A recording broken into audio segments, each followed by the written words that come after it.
दरभंगा का प्रतिष्ठित school don Bosco school जो कि एफिलिएटेड है सीबीएसई से, जहां 10+2 तक के बच्चों को उच्चतम शिक्षा प्राप्त करते हैं। आपको बता दें, बीबी पाकर दरभंगा में कई वर्षों से प्रतिष्ठित स्कूल डॉन बॉस्को स्कूल में नए सत्र में आरंभ है।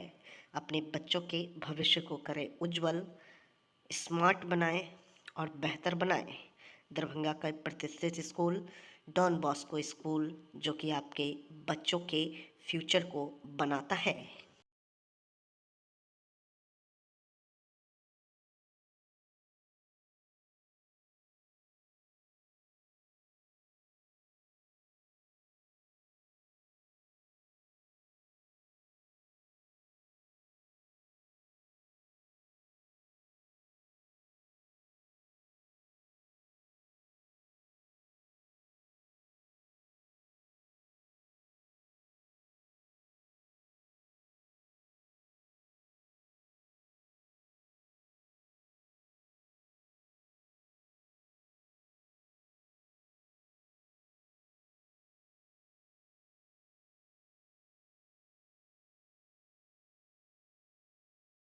नगर पुलिस अधीक्षक दरभंगा के द्वारा फ्लैग मार्च का आयोजन किया गया। वरीय पुलिस अधीक्षक दरभंगा के निर्देशानुसार आज दिनांक 2 फरवरी 25 को आगामी सरस्वती पूजा एवं शब बारात पर्व के दृष्टिगत अपराध नियंत्रण के दृष्टिकोण से दरभंगा जिला के शहरी क्षेत्र में नगर पुलिस अधीक्षक दरभंगा के नेतृत्व में सहायक पुलिस अधीक्षक, अनुमंडल पुलिस पदाधिकारी सदर, लहेरिया आश्रय थाना, कोतवाली थाना, बेंता थाना, यातायात थाना, विश्वविद्यालय थाना के द्वारा फ्लैग मार्च कर एरिया डोमिनेशन किया गया।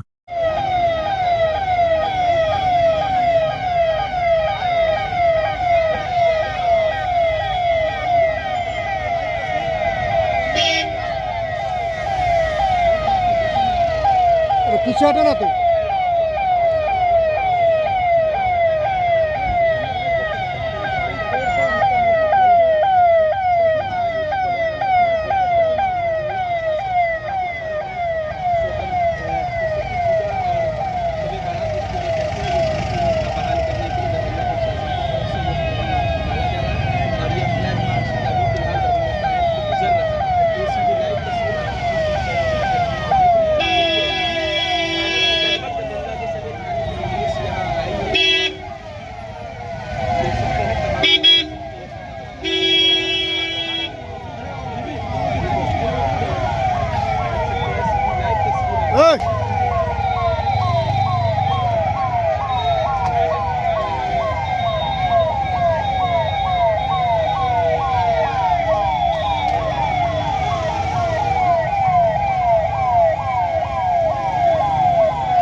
कॉन्फिडेंस डेवलप हो, जी जी जी चला जाता है जी, अपराधियों का मनोबल कमजोर हो जी, की वजह से शांति फ्लैग मार्च निकाला गया है। तो इसमें और क्या क्या व्यवस्थाएं होंगी जो शहर में चौकसी बढ़ती जा सके, कोई आपराधिक घटना न कर सके, कोई असामाजिक तत्व सर न उठा सके। और क्या क्या व्यवस्थाएं की गई हैं? सारी टीम तैयार है, हम लोग तैयार हैं जी शांतिपूर्वक सरस्वती पूजा मनाने के हम लोग तैयार हैं। सर्वस्व से निवेदन है जी कि ये लोग शांति से अपना पूजा जी मनाएं। जी जी टीम क्वालिटी रहेगी इस पूरे एरिया में, जी जी। क्योंकि हमेशा अपना काम करते रहेगी। क्या सर मजिस्ट्रेट की भी बहाली होगी?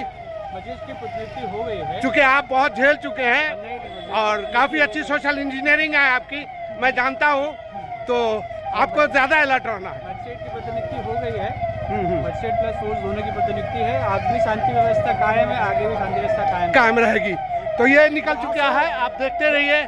और आप लोग से अनुरोध करता है दैनिक भारत के त्यौहार में शांति व्यवस्था बनाए रखें, मिलजुल करके त्यौहार मनाएं। और सरस्वती पूजा की शबे बारात की दैनिक भारत की तरफ से ढेर सारी हार्दिक शुभकामनाएं।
सरस्वती पूजा को लेकर दरभंगा में काफी हर्षोल्लास का वातावरण बना हुआ है। वहीं सरस्वती पूजा को लेकर प्रतिमा खरीदने को लेकर मूर्ति भी कर्ताओं के दुकान में मौलागम। दरभंगा में रविवार को लोगों की अच्छी खासी भीड़ देखने को मिली। कई रंग रूप में आकर्षण प्रकार के प्रतिमा, छोटे बड़े कई प्रकार के प्रतिमा बिक रहे थे, जो छोटे आकार से लेकर बड़े आकार तक के। सबसे छोटा आकार के सरस्वती जी का प्रतिमा 500 से लेकर 5,000, 1,000 और भी उससे अधिक दामों के प्रतिमा बिक रहे थे। हालांकि मूर्तिकारों की माने तो इस वर्ष 2025 में सरस्वती पूजा के अवसर पर व्यवसाय उतना अच्छा नहीं रहा। बताया जाता है कि महंगाई के कारण अब लोग पहले की तरह नहीं आते हैं और प्रतिमा भी काम ही बिक पाती है किसी तरह, या लोग भरण पोषण के लिए या व्यवसाय में जुड़े हुए हैं। कई लोगों ने कहा कि सरकार से अगर इन लोगों को सहयोग मिल जाएगा तो इन लोगों का व्यवसाय और अच्छा होगा।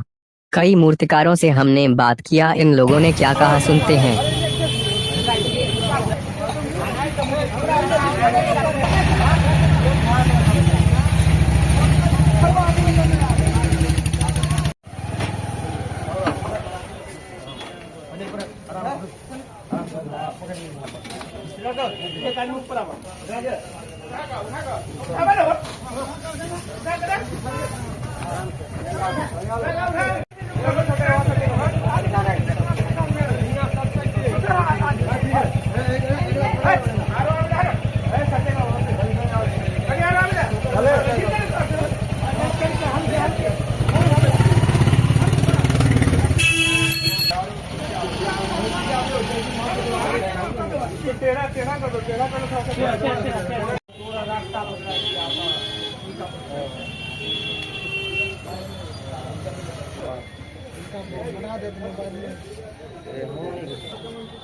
केहन मार्केट इस बार पूजा पर मार्केट अभी अच्छा नहीं चल रहा है।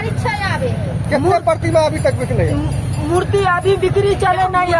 अभी मूर्ति अभी बिक्री नहीं चले है। सरकार पाई नहीं दी है, विद्यार्थी मूर्ति नहीं किन पावे है। सरकार से की मदद चाहिए? सरकार ये मदद चाहे कि सरकार पैसा दीजिए बिहार में, बिहार के विकास करिए, तभी विद्यार्थी लोग पैसा लेकर के मूर्ति किनेगा। कुम्हार आदमी, पंडित आदमी नहीं मूर्ति बिकाता है, नहीं हम सबके। अभी तक कितना मूर्ति बिका है? अभी कम से कम एक मोहल्ला में 25 को मूर्ति से बिका हुआ है, बस उतनी है मोहल्ला तक। क्या लग रहा है फायदा उतना हो पाएगा या नहीं? किसी में फायदा है, कम है फायदा। क्या कारण है, किस लिए कम हो गया है? कम बारे में सरकार पैसा दीजिएगा तभी ना मूर्ति किनिएगा। सरकार विद्यार्थी लोग को पैसा नहीं देता है, मूर्ति नहीं किनती है। पहले कितना आता था, अब कितना आ रहा लोग? फायदे नहीं है तो पैसा कहाँ से आवेगा? बिक्री चलेगा तब ना फायदा आवेगा। बिक्री चलते नहीं है तो फायदा कहाँ से आवेगा? यानी पहले की तरह बिक्री नहीं होता? पहले तरफ बिक्री नहीं। सरकार तो पहले पैसा दीजिएगा था, विद्यार्थी लोग किनता था। कहाँ पे ये दुकान आप लोग का, किस जगह से? मौलागंज, दरभंगा मार्केट में एकदम मंदा। कितना अभी तक जो है प्रतिमा बिका? प्रतिमा बनाया उसमें से 4 पैसा ही हुआ है। तो क्या लग रहा है जिस तरह से जो है प्रतिमा बिक्री होता है उतना में कुछ फायदा हो पा रहा है या कुछ फायदा नहीं? आखिर क्या कारण है? जो अब क्या कारण है, सबसे ज्यादा यहाँ लोग गांव घर में मूर्ति बनाने लगा है। मार्केट में मूर्ति बनता ही नहीं है, आता ही नहीं है गाँव। पहले कितना बिकता था, अब कितना बिक रहा है? पहले की अपेक्षा अभी कुछ नहीं बिक रहा अभी। यानी अब फायदा ज्यादा नहीं है? कोई फायदा नहीं। किस इलाके की दुकान है ये? मौलागंज की है। कब से आप लोग इस व्यापार में हैं? ये व्यापार बहुत पुराना है, हम लोग का बाप दादा ही चला गया है। अच्छा, आप लोग भी कर रहे हैं, तो क्या अब आगे जो अब प्रोग्रेस नहीं करने वाला है ये धंधा। अब ज्यादा फायदा नहीं है? क्या उम्मीद कर रहे हैं? अभी तो त्योहार का समय है, तो आगे कितना कैसा सेल रहेगा? कोई सेल नहीं रहेगा। जब मार्केट पहले ही नहीं रहा तो अब क्या रहेगा? मार्केट अच्छा नहीं है हम ले करके। अच्छा, क्या लग रहा है कितना अभी तक जो प्रतिमा बिक पाया?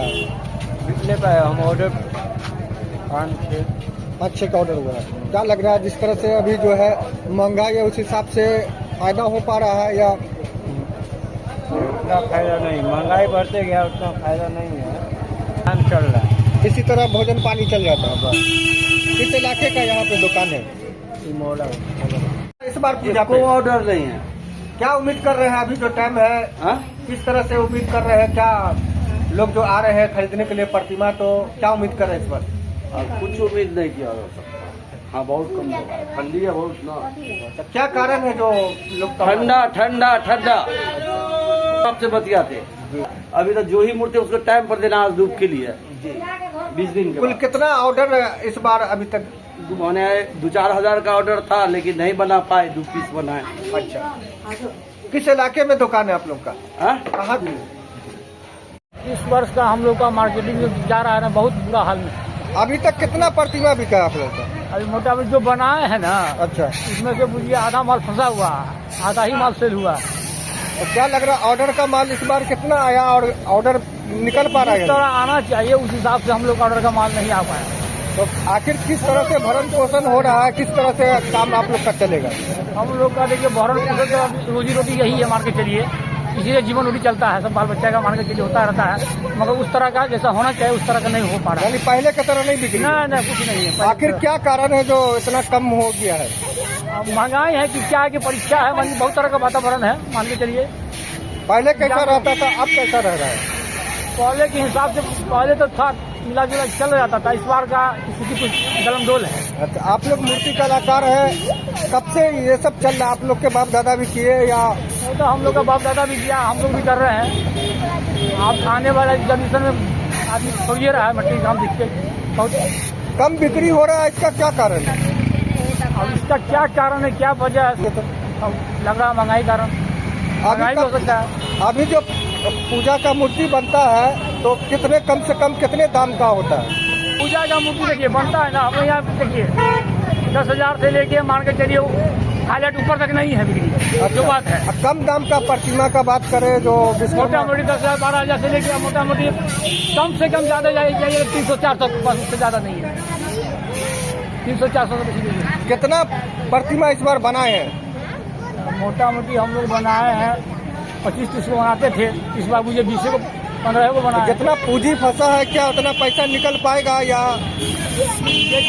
हम लोग को पूंजी लगता है ना, उस हिसाब से लागत नहीं है, कमाई नहीं उतना फायदा नहीं? नहीं, फायदा ही नहीं है। किस इलाके का दुकान आप लोग का? हम लोग मौलागंज दरभंगा जिला दरभंगा पड़ते हैं।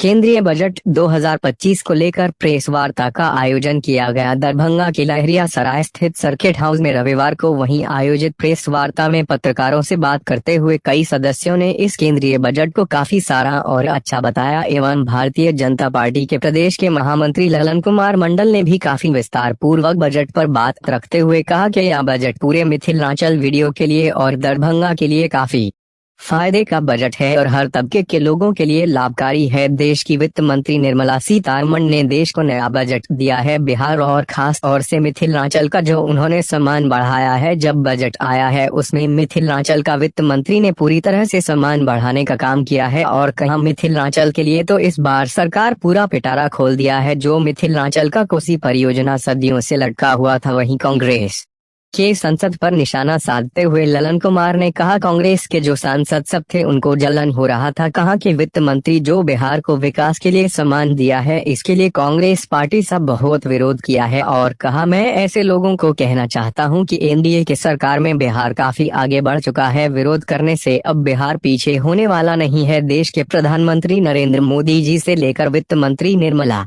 सीतारमण जी का काफी धन्यवाद दिया गया कि काफी अच्छा बजट 2025 मिथिलांचल वीडियो को मिला है इत्यादि बात कहा। इस मौके पर एनडीए गठबंधन के सभी दलों के नेता और कार्यकर्ता इत्यादि लोग मौजूद थे। जनता दल के जिला अध्यक्ष निकट है, इसमें युवाओं के लिए महिलाओं के लिए कुछ नहीं है, सिर्फ पूंजीपतियों को इसमें बढ़ावा दिया गया है।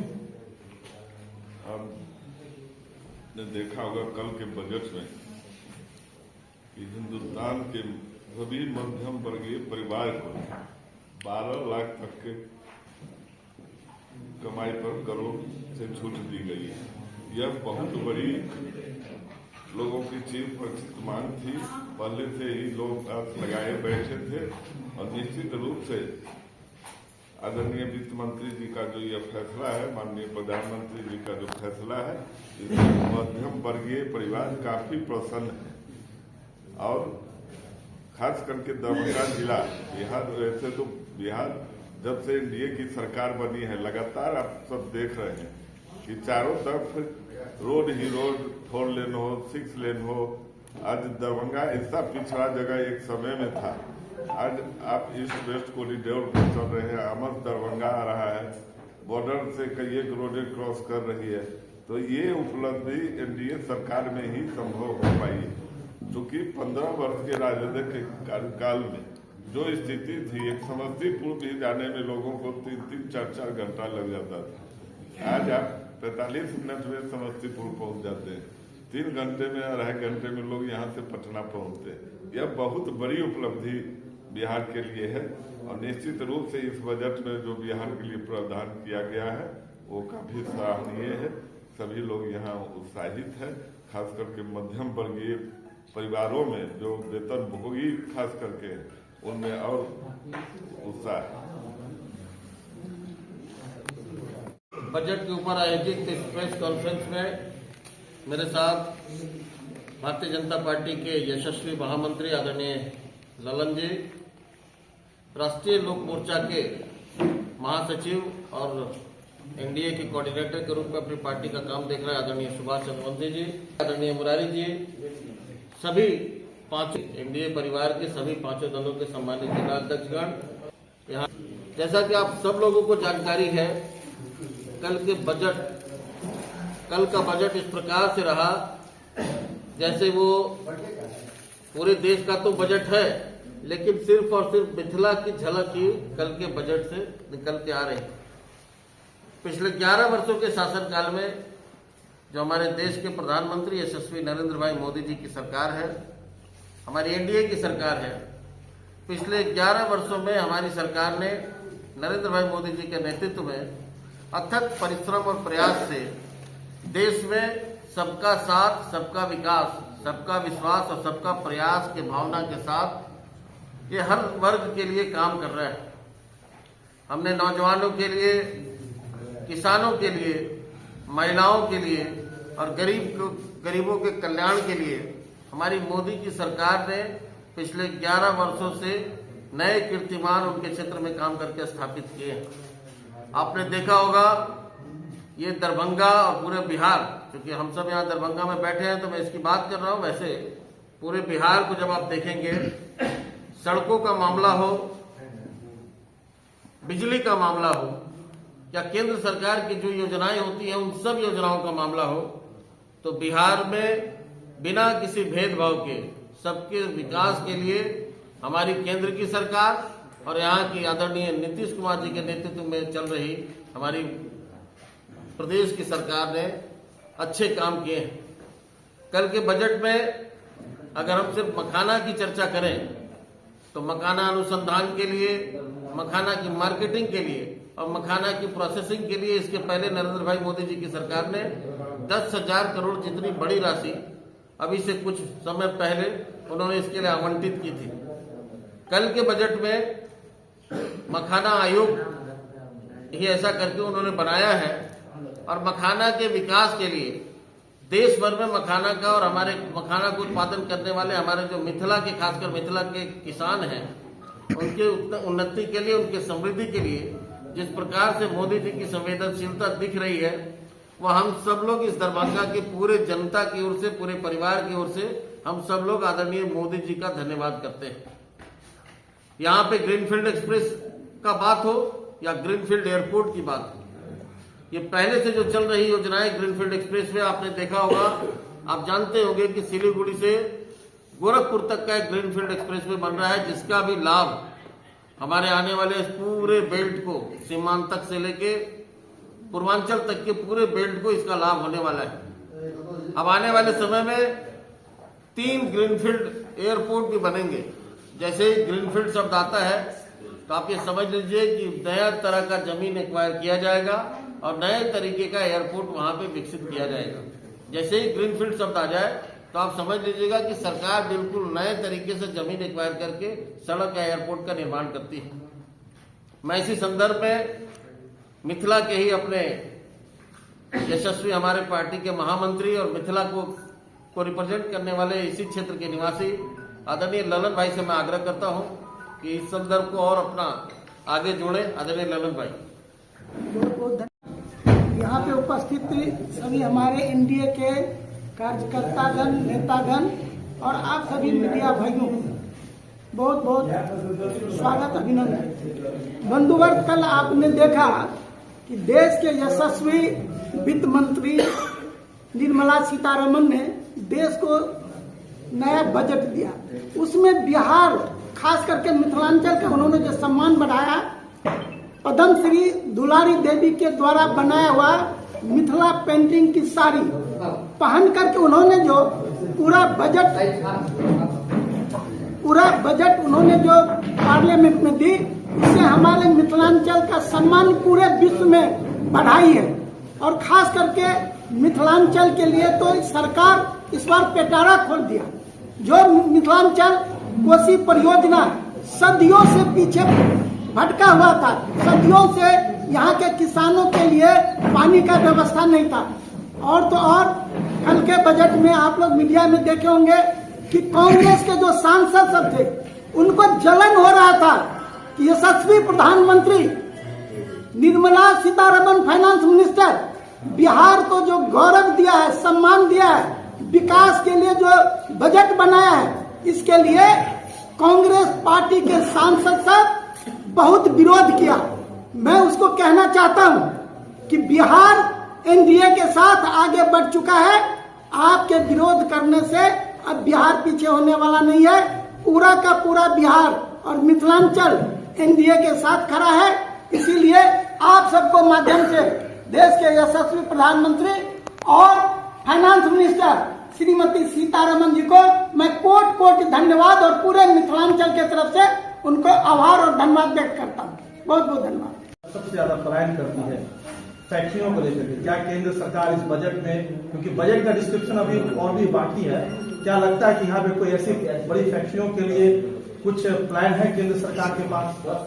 आप देख रहे हैं कि मखाना बोर्ड जो बना है, बोर्ड में तो स्टाफ रहेंगे, चेयरमैन रहेंगे। पूरी बात तो सुनिए, आप क्वेश्चन पूछा तो जवाब ले लीजिए। ठीक है सर। बोर्ड बनने से जब कोई कार्यालय खुलता है तो कार्यालय का एक मकसद होता है, एक उद्देश्य होता है। हमारा जो ये मिथिलांचल का क्षेत्र है, दरभंगा से लेकर के आप किशनगंज तक चले जाइए, पूर्णिया चले जाइए, आप देखिएगा कि वहाँ पे मखाना का मतलब पैदावार प्लस मछली का वहाँ पे काफी लोग पैदावार करते हैं।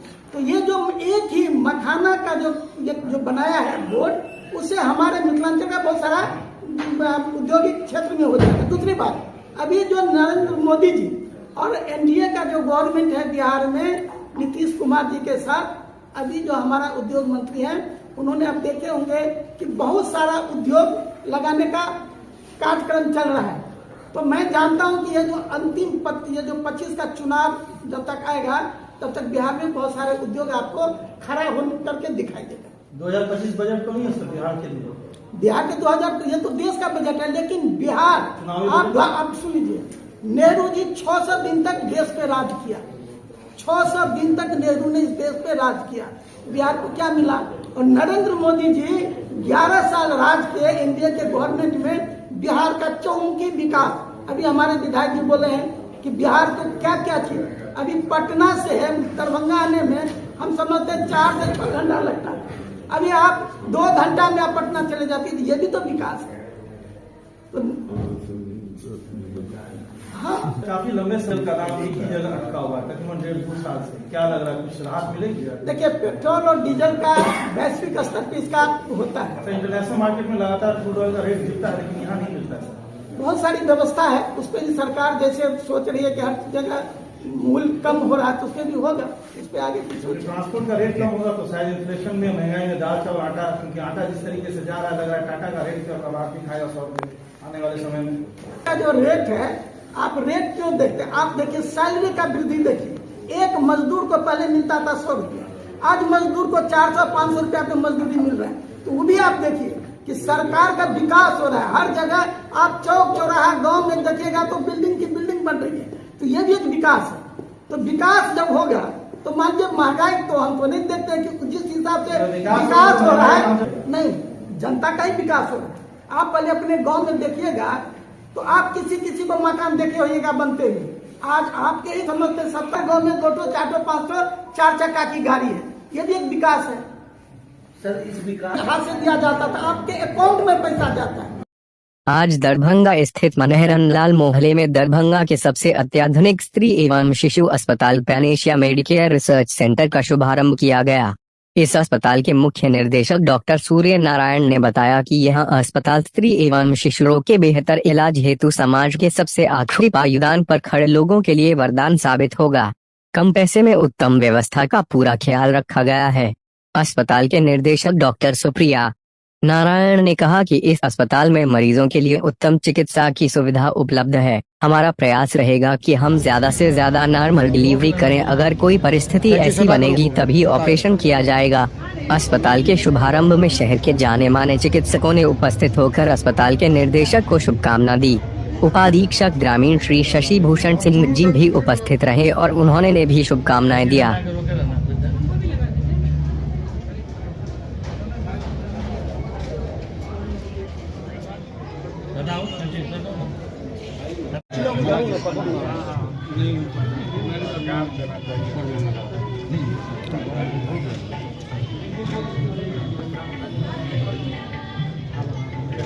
यहाँ सब जलाओ हो गए आइए ना।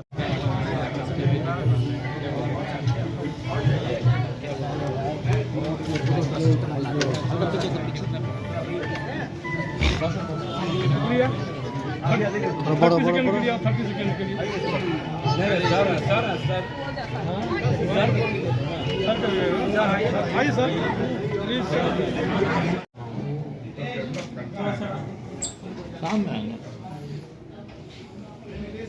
है सर।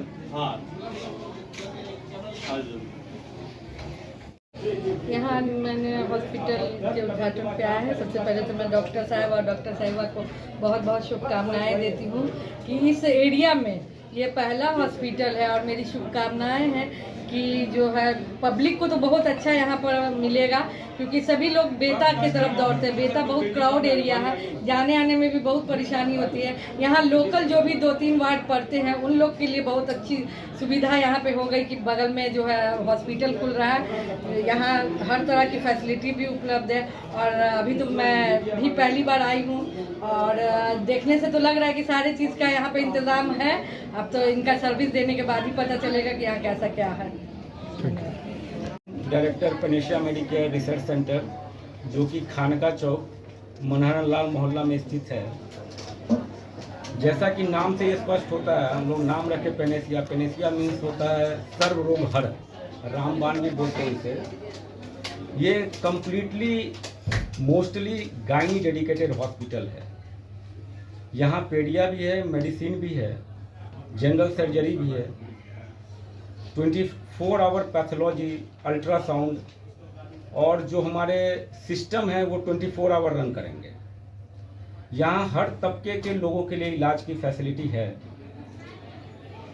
बहुत गरीब हैं, आयुष्मान कार्ड होंगे उनके पास, within a month Ayushman से इम्पैनल्ड हो जाएंगे और उनको भी ये सुविधा देंगे। तो ऐसा नहीं है कि ये जैसे गायनी डेडिकेटेड बहुत बिग हॉस्पिटल है, सारी सुविधाओं के साथ है। लोग ये ना समझे कि यहाँ बहुत पैसा मेरा लगने जा रहा है। एक बैलेंस्ड पैकेज सिस्टम हम लोग रखेंगे और उसके तहत सबका इलाज करेंगे। मिडिल क्लास के लोग यहाँ के VVIP, अपर मिडिल क्लास, गरीब, सारे लोगों की सुविधाएं होंगी।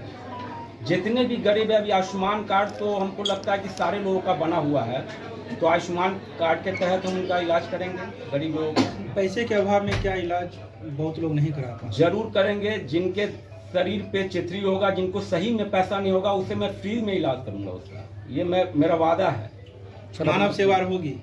बिल्कुल बिल्कुल, ये शुरू से हम लोग का स्वभाव रहा है कि अगर सही में पैसा नहीं है तो मैं उसका इलाज फ्री में करूंगा। सर अपना परिचय दे दीजिए। मेरा नाम डॉक्टर सूर्य नारायण, मैंने MBBS PMCH पटना से कर रखा है और MD radio diagnosis DMC Darbhanga से किया हूँ। यहीं सीनियर रेजिडेंट में पहले पोस्टेड था। After completion of senior residence मैं अभी as a medical officer Shri Ram Janki medical college में पोस्टेड हूँ। Thank you sir. उद्घाटन हुआ है। देखिए, ये panacea medicare research centre Darbhanga में महिला मंडला खानका चौक पे है। ये बेसिकली महिला और शिशु का अस्पताल है, ठीक है ना। इसमें मल्टी स्पेशलिटी की भी व्यवस्था है, मगर गायनी और पीडिया इंडोर है, बाकी लोग ऑन कॉल रहेंगे, ठीक है ना एक्चुअली। और यहाँ पे एक ही छत के नीचे आपको 24 आवर ऑप्स गायनी की व्यवस्था रहेगी, बच्चे के इलाज की पूरी व्यवस्था है। उसके बाद 24 घंटा अल्ट्रासाउंड है, 24 घंटा जांच है, एक्सरे है, दवाई दुकान है, सब कुछ आपको एक ही छत के नीचे 24 घंटा व्यवस्था रहेगा। तो हम लोग का कोशिश है कि आपको एक बार पेशेंट अगर हमारे यहाँ आ जाए तो उनको किसी भी चीज़ के लिए बाहर नहीं जाना पड़े। और हम लोग का ये भी प्रयास है कि हर तरह के मरीज का हम लोग इलाज कर सके। मतलब कि ऐसा नहीं है कि बहुत बड़ा अस्पताल है, बहुत बड़ा सेटअप है तो लोग देख के ये डर जाए कि बहुत खर्च होने वाला, ऐसा कुछ नहीं है। हम लोग हर तबके के लोगों के लिए व्यवस्था रखे हुए हैं। इलाज यहाँ पे सबका होगा, किसी को भी रिटर्न नहीं किया जाएगा।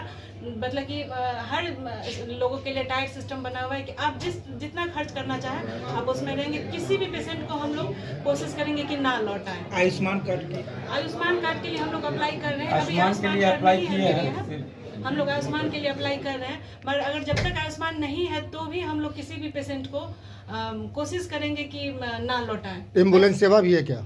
एम्बुलेंस सेवा जी है, एम्बुलेंस सेवा भी है। अपना परिचय दे दीजिए मैडम। मेरा नाम डॉक्टर सुप्रिया नारायण है। MBBS MS मेरा MS MBBS दोनों PMCH पटना से है। 13 साल से मेरा ऑप्स गायनी में प्रैक्टिस कर रहे हैं। मेरा एक पहले से भी अस्पताल है, श्री बालाजी हॉस्पिटल, जो हॉस्पिटल रोड में है। 11 साल से दरभंगा में प्रैक्टिस कर रहे हैं, बट वहाँ पे थोड़ा सा इंफ्रास्ट्रक्चर ठीक नहीं होने के कारण मुझे भी दिक्कत होता था, पेशेंट को भी दिक्कत हो रही थी। बट यहाँ पे हम लोग बहुत तैयारी करके, और सभी लोगों से अनुरोध है कि एक बार हमको मौका दीजिए, एक बार हमारे यहाँ जरूर आइए। Thank you madam. रिपोर्टिंग के दौरान पत्रकार पर जानलेवा हमला। समय सुबह 11 बजे स्थान SFC गोदाम कयोटी। घटनाक्रम गुप्त सूचना के आधार पर यह जानकारी मिली कि SFC गोदाम कयोटी में अनाज वितरण में गड़बड़ी की जा रही है।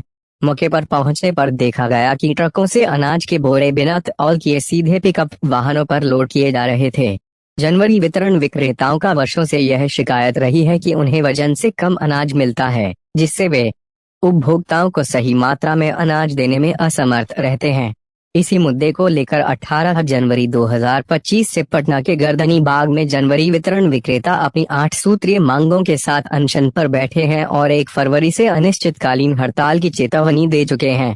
उनकी प्रमुख मांगों में से एक यह भी है कि SFC गोदामों में उचित तौल की व्यवस्था सुनिश्चित की जाए। रिपोर्टिंग के दौरान मैंने मौके पर देखा कि GM और डोर डिलीवरी अधिकारियों की मनमानी साफ नजर आ रही थी। ट्रकों से बिना तौल किए अनाज के बोरे पिकअप वाहनों पर लोड किए जा रहे थे। इतना ही नहीं, नियमों की अनदेखी करते हुए एक अनफिट पिकअप वाहन पर चावल लोड किया जा रहा था। यहाँ गोडाउन पे आए हुए हैं, SFC के गोडाउन पे आए हुए थे, तो ओवरलोड माल था। आपने देखा है, वो भी अनफिट गाड़ी पे लोड हो रहा था। 123 बोरा गाड़ी लदा हुआ था। जब हमने विजुअल बनाया, AGM साहब से पूछ रहे थे, तो उन्होंने एकाएक हम पे हमला कर दिया। जी, मैंने ये देखा। हमला कर दिया था। क्यों हमला किया? आप लोग को वजन से माल मिलता है? नहीं, वजन काटा करके नहीं दिया जाता है, एवरेज पे दिया जाता है जी। 51 पे चावल और 52 पे गेहूँ एवरेज पे देते हैं। आपके भाग में जो हो, 51 हो, 50 हो, 48 हो। ये जो है शिवधारा पर थे AGM सुखदेव सिंह जो हैं, जो अभी हम पर हमला किए, वो जो है सो पूर्व में गमन के आरोप में 1 साल तक सस्पेंड भी रहे थे। और फिर जो है सो डीलर का मतलब जो है सो माल चोरी करके वो जो है पार्सल करते हैं। अभी भी देख लीजिए कि गाड़ी ओवरलोड जा रही है यहाँ पर, समझे? तो क्या मतलब जो है आप लोग को तो मतलब जो है सो तौल के नहीं देते हैं ये कभी? नहीं, तौल के नहीं देते हैं। बराबर कहते हैं जो मेरा काटा खराब है, पता नहीं क्या इशू है, कहते हैं एवरेज पे लेना है तो लीजिए, अगर तौल के लीजिएगा तो जब मन होगा तब देंगे, नहीं देंगे। तो ये पूरी तरीका से जो है सो ये मर्जी है, अपनी मन मर्जी से करते हैं। दबंग प्रवृत्ति के हैं, ये तो देख लिए हैं। हाँ, लोग ये बात नहीं सुनते हैं, डीलर सब सामने हुए हैं, कोई कुछ बोलता नहीं जी। मौका नंबर ललित बाबू की विचारधारा सामाजिक समरसता और विकास हेतु प्रेरक रही। कुलपति विश्वविद्यालय में ललित जयंती समारोह का हुआ आयोजन। दरभंगा। ललित बाबू द्वारा जीवन पर्यंत किए गए कार्य सकारात्मक और भावी पीढ़ी के लिए अविस्मरणीय और प्रेरक हैं। उनकी विचारधारा समाज को निरंतर आगे बढ़ाने तथा सामाजिक समरसता की स्थापना हेतु प्रेरणा के स्रोत हैं। ललित बाबू ने महज 53 वर्ष की अवस्था में अनेकानेक सराहनीय एवं अनुकरणीय कार्य किए। उक्त बातें ललित नारायण मिथिला विश्वविद्यालय के कुलपति प्रोफेसर संजय कुमार चौधरी ने रविवार को स्नातकोत्तर अर्थशास्त्र विभाग अंतर्गत ललित नारायण मिश्र चेयर तथा राष्ट्रीय सेवा योजना कोषांग के संयुक्त तत्वावधान में आयोजित 103वीं ललित जयंती समारोह 2025 की अध्यक्षता करते हुए कही। प्रोफेसर चौधरी ने कहा कि ललित बाबू की सोच को आगे बढ़ाने में विश्वविद्यालय पूर्णतः संकल्पबद्ध है। उनका अपनी धरती मिथिला से विशेष लगाव रहा। हमें ललित बाबू के व्यक्तित्व का अनुसरण करते हुए बिना किसी दूसरे व्यक्ति को दबाए सकारात्मक रूप से निरंतर अग्रसर होकर काम करते रहना चाहिए। कुलपति ने चेयर में अवकाश प्राप्त शिक्षकों एवं शोधार्थियों को भी अधिक से अधिक जोड़कर उनके माध्यम से शोध कार्यों, पुस्तकों के प्रकाशन तथा प्रति माह एक संगोष्ठी अवश्य करने का आह्वान किया। इस बाबत कुलपति ने कहा कि प्रोफेसर ज्ञान के पंच होते हैं। हमारे विश्वविद्यालय की अब एक अलग पहचान बन गई है, क्योंकि अब हम शोध विश्वविद्यालय हैं। जरूरत है कि शिक्षक सिर्फ कार्य के घंटे देखकर नहीं, बल्कि छात्र हित में विश्वविद्यालय को हमेशा आगे बढ़ाने हेतु काम करें। सबके प्रति आदर भाव रखते हुए सहज एवं सरल रूप से छात्रों को शिक्षा एवं प्रेरणा देना हमारा संकल्प होना चाहिए। छात्रों से भी अपेक्षा की जाती है कि वे अपने शिक्षकों के सामीप्य से लाभान्वित हो। जयंती समारोह में बतौर मुख्य अतिथि आर.के. कॉलेज मधुबनी के अवकाश प्राप्त राजनीति विज्ञान के प्राध्यापक डॉक्टर श्रुतिधारी सिंह ने मिथिला पेंटिंग के प्रचार प्रसार में ललित बाबू के योगदान पर विस्तार से चर्चा करते हुए कहा कि उन्होंने जयंती जनता ट्रेन में पहली बार मिथिला पेंटिंग सुकेरवाया था। प्रोफेसर सिंह ने कहा कि ललित बाबू उच्च कोटि के राजनीतिज्ञ, सच्चे समाज सेवी तथा कुशल प्रशासक थे। वे जीवन पर्यंत मिथिलांचल के विकास हेतु समर्पित रहे।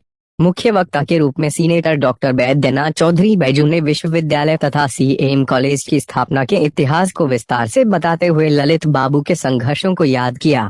उन्होंने ललित सहित अन्य चेहरों की स्थापना का श्रेय कुलपति को देते हुए उनका धन्यवाद किया। डॉक्टर चौधरी ने ललित बाबू को भारत रत्न देने की मांग की। समारोह की विशिष्ट अतिथि ललित कला संकाय अध्यक्ष प्रोफेसर पुष्पम नारायण ने कहा कि दूरदर्शी एवं लब्ध प्रतिष्ठित अर्थशास्त्री ललित बाबू का जन्म बसंत पंचमी को हुआ था और यह दिव्य संयोग है कि आज बसंत पंचमी है। आदरणीय स्वर्गीय मिश्र व्यक्ति मात्र नहीं थे, बल्कि विशाल व्यक्तित्व थे, जिन्होंने विशेषतः बिहार में मिथिला व सकल राष्ट्र के विकास को गति प्रदान की। ललित बाबू की विकासवादी सोच को हम नमन करते हैं, जिन्होंने कोसी बाढ़ की समस्या को दूर करने का अथक प्रयास किया। उन्होंने अपनी कार्यक्षमता एवं कुशलता से समाज के उत्थान तथा लोगों के कल्याण हेतु अनेक कार्य किए। आज यह आवश्यक है कि हम विश्वविद्यालय के विभिन्न विभागों में स्थापित चेहरों के लिए प्रायोजक भी ढूंढें, ताकि इनके माध्यम से अधिक शैक्षणिक कार्यों को क्रियान्वित किया जा सके। मौके पर विश्वविद्यालय कुल सचिव डॉक्टर अजय कुमार पंडित ने ललित जयंती की बधाई देते हुए कहा कि ललित बाबू हमारे अमूल्य धरोहर हैं। मैथिली भाषा व साहित्य को साहित्य एक अकेडमी में शामिल करवाने, मिथिला पेंटिंग्स को राष्ट्रीय एवं अंतर्राष्ट्रीय स्तर पर पहचान दिलाने तथा 36 रेल परियोजनाओं को प्रारंभ कराने का श्रेय उन्हें है। समारोह के प्रारंभ में कुलपति द्वारा परंपरा का निर्वहन करते हुए ललित बाबू की मूर्ति पर माल्यार्पण किया। विधिवत रूप से विश्वविद्यालय परिसर स्थित जुबली हॉल में यह जयंती समारोह धूमधाम से मनाया गया। बिहार गीत, कुल गीत तथा राष्ट्रगान स्नातकोत्तर संगीत एवं नाट्य विभाग के छात्र छात्राओं द्वारा प्रस्तुत किया गया। इस समारोह में सभी संकायाध्यक्ष, विभागाध्यक्ष, विश्वविद्यालय पदाधिकारी, शिक्षक, शोधार्थी, छात्र तथा विभिन्न कॉलेजों के एनएसएस कार्यक्रम पदाधिकारी एवं स्वयंसेवक उपस्थित थे। प्रोफेसर अशोक कुमार मेहता के कुशल संचालन में स्वागत संबोधन ललित नारायण मिश्र चेयर के निदेशक प्रोफेसर अमरीश कुमार झा ने किया। धन्यवाद। ज्ञापन एनएसएस के कार्यक्रम समन्वयक डॉक्टर आर्यन चौधरी। कोई जरूरी नहीं है उसके लिए आयु लंबी हो। जैसा कि रजिस्ट्रार साहब ने बताया कि 52-53 वर्ष में तक उन्होंने कार्य किया, लेकिन कार्य ऐसा किया जो बिहार के राजनीति के वो मील के पत्थर बने और बने रहेंगे। हमें उनसे क्या क्या शिक्षा लेनी चाहिए, इसकी ओर भी सोचना है। सिंह साहब ने चर्चा की कि उन्हें अपने किस तरह से मैथिली आर्ट्स को उन्होंने डेवलप करने की लॉबिंग की और वो आज इस पोजीशन पर आया। इससे प्रेरणा मिली कि वो अपने इस धरती से काफ़ी लगाव रखते थे और लगाववश इस धरती के जो पॉजिटिव गुण थे, मिथिला के जो पॉजिटिव एस्पेक्ट्स थे, आर्ट, लिटरेचर, जिसको इतिहास में उतना इम्पोर्टेंट जगह नहीं मिला जो उस समय तक मिलना चाहिए था, उसके प्रति वो सचेत रहे और उनका ये कार्य ही काफ़ी है 52-53 वर्ष में, जो लोग 200 साल करके भी पूरा नहीं कर सकता है। सरसी स्टेशन पर जनहित एक्सप्रेस का ठहराव प्रारंभ। समस्तीपुर, फरवरी 2025। बिहार सरकार की माननीय मंत्री खाद्य एवं उपभोक्ता संरक्षण बिहार सरकार श्रीमती लेशी सिंह ने सरसी स्टेशन पर आज 2 फरवरी 2025 को हरी झंडी दिखाकर गाड़ी सनो 13,206 जनहित एक्सप्रेस का सरसी स्टेशन पर ठहराव का शुभारंभ किया। इस अवसर पर अपर मंडल रेल प्रबंधक श्री आलोक कुमार झा सहित कई गणमान्य व्यक्ति उपस्थित थे। रेल यात्रियों की सुविधा के लिए समस्तीपुर मंडल पूर्व मध्य रेल द्वारा दिनांक 2 फरवरी 2025 से गाड़ी संख्या 13,205, 13,206 पूर्णियाकोट पाटलिपुत्र पूर्णियाकोट जनहित एक्सप्रेस का पूर्णियाकोट एवं बनमनखी के मध्य सरसी स्टेशन पर प्रायोगिक तौर पर 2 मिनट का ठहराव प्रदान किया गया है। गाड़ी संख्या 13,205 पूर्णियाकोट पाटलिपुत्र जनहित एक्सप्रेस 20.46 बजे सरसी पहुंचेगी तथा 20.48 बजे प्रस्थान करेगी। इसी तरह वापसी में गाड़ी संख्या 13,206 पाटलिपुत्र पूर्णियाकोट जनहित एक्सप्रेस 16.52 बजे सरसी पहुंचेगी तथा 16.54 बजे खुलेगी। इस अवसर पर जनता को संबोधित करते हुए श्रीमती लेशी सिंह ने कहा कि यह ठहराव सरसी स्टेशन के यात्रियों के लिए एक बड़ी सुविधा होगी तथा यह ठहराव स्थानीय लोगों को रेल सेवाओं का लाभ उठाने में मदद करेगा। आम जनता की सुविधा के लिए सरसी स्टेशन पर 13,206 और 13,205 जनहित एक्सप्रेस का ठहराव होने से अब सरसी तथा इसके आसपास की लाखों की जनसंख्या लाभान्वित होगी। दरभंगा का यह प्रतिष्ठित school Sant Xavier's public school VIP road Aralpatti Darbhanga इस वर्ष 2025 में बच्चों की शिक्षा हेतु सजगता के साथ कई ऑफर्स लेकर आया है, जहां आप अपने बच्चों को उच्चतम शिक्षा प्राप्त करा करके उसके भविष्य को उज्जवल कर सकते हैं। 2025 में अप्रैल तक निःशुल्क जहां फी है वही आपको बता दें एडमिशन पर 50% ऑफ बताया जा रहा है। प्रधानाचार्य ने जो बातें बताई हैं वो आपको भी सुननी चाहिए ताकि आपके बच्चे का भविष्य उज्जवल हो। Good morning. हमारा स्कूल का नाम है saint Xavier's public school Darbhanga और इसमें हम लोग नर्सरी से लेके क्लास 10 तक स्टूडेंट्स को पढ़ाते हैं, शिक्षा देते हैं। अभी हमारा एडमिशन ओपन है। पीछे हमारा कुछ स्कीम चल रहा था जिसमें फ्री एडमिशन भी हम लोग कराए। हम लोग ध्यान भी देते हैं कि गरीब बच्चों को भी थोड़ा सा फैसिलिटी दे दिया जाए, उस हिसाब से कुछ स्कीम्स है हमारा। फिलहाल जो अभी एडमिशन चल रहा है हमारा फॉर 2025-26 के लिए एकेडमिक सीजन के लिए, इसमें हमारा जो भी अभी स्टूडेंट्स आ रहे हैं एडमिशन के लिए 50% हम लोग अभी उसमें एडमिशन फीस को ऑफ किया है और अप्रैल तक कोई ट्यूशन फी भी नहीं रहेगा। आगे जो है हमारा शिक्षा का स्टैंडर्ड बहुत ही बेहतरीन है। हमारा इधर जो टीचर्स है वेल क्वालिफाइड है, सारे सब्जेक्ट्स को बहुत ध्यान से पढ़ाते हैं कि ओवरऑल स्टूडेंट्स का जो एजुकेशनल स्टैंडर्ड जो है वो हाई हो। इसके लिए टीचर्स जो है लोकल टीचर्स भी हैं, बाहर से भी हमारे पास टीचर्स आए हैं कलकत्ता से या सिलीगुड़ी साइड से। तो हम लोग हमेशा ध्यान देते हैं कि हमारा स्टूडेंट्स सारे सब्जेक्ट्स में अपना एफिशिएंसी का साथ अपना नॉलेज को आगे लेके जाए। टीचर्स का उसी हिसाब से हमारा पढ़ाने का स्टैंडर्ड होता है। रिसेंटली हम लोग एक ऑल इंडिया बेसिस पर जो हिंदुस्तान ओलंपियाड का जो एग्ज़ाम था 2024 का, उसको कंडक्ट कराया और इसमें मैंने देखा हमारा जो है बच्चे काफ़ी बढ़ चढ़ के इसमें ये किए हैं, पार्टिसिपेट किए हैं और हम लोग एक्सपेक्ट कर रहे हैं कि ये लोग इस ओलंपियाड एग्जाम में भी बहुत बढ़िया अपना रिजल्ट्स लाए। किस तरह का सुविधा स्कूल में बच्चे को मिलती है?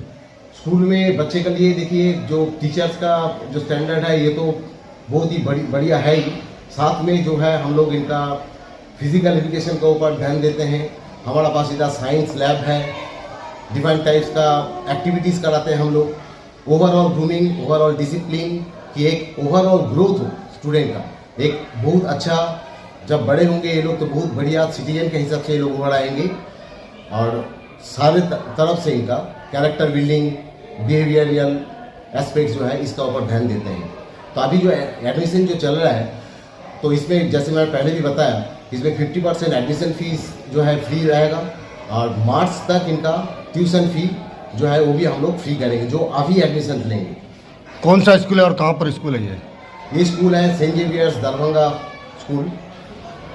बच्चे लोग को आने ले जाने के लिए क्या सुविधा रहेगी? अपना ट्रांसपोर्ट हम लोग अरेंज करते हैं, अपना ट्रांसपोर्ट्स है। जो दूर से भी आते हैं उनका भी ध्यान देते हैं, पूरा अपना निगरानी में पूरा कंट्रोल करके हम लोग उसको देते हैं कि इनका किसी भी तरह का कोई प्रॉब्लम्स ना हो। अपना परिचय इधर जो है डिफरेंट टाइप का स्पोर्ट्स एक्टिविटीज़, गेम एक्टिविटीज़ ये भी कराते हैं कि सिर्फ पढ़ाई में ही बच्चे इन्वॉल्व ना रहे, साथ साथ इनका कोई दूसरा फील्ड में भी ड्राइंग, डिबेट, स्पोकन इंग्लिश, इस टाइप का एक्टिविटीज़ भी हम लोग कराते हैं। अपना परिचय दे दीजिए। मैं स्कूल का CEO हूँ, chief executive officer, and my name is Devjit Chattopadhyay. Thank you.